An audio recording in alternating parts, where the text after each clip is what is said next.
Doon na bagong traffic scheme ang Zamboanga City LGU alang sa mga kasamtangang modernized jeepney pinaagi sa pagmontar og mga designated stop sa mga kadalanan sa syudad.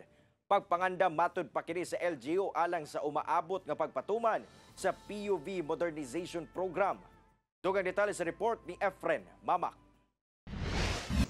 Gimarkahan og karatulang nga basta pick and go ang pipila ka mga kadalanan sa sentrong bahin sa Zamboanga City.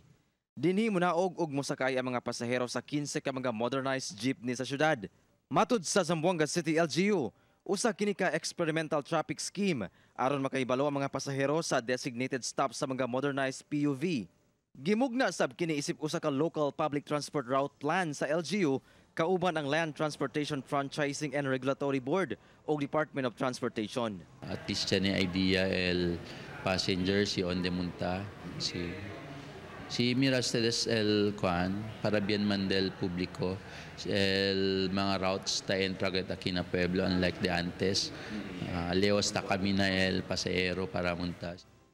Sa maong experimental scheme, gipatuman ang matag 10 minutos nga loading time sa mga modernized jeepney.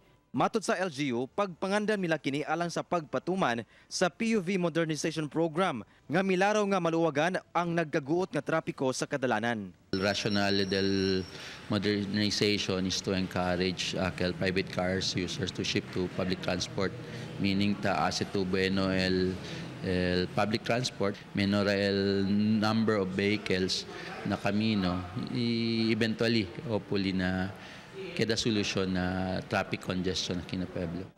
Kauban si Sim Romero sa kamera. Ako si Efren Mamak para sa One Mindanao.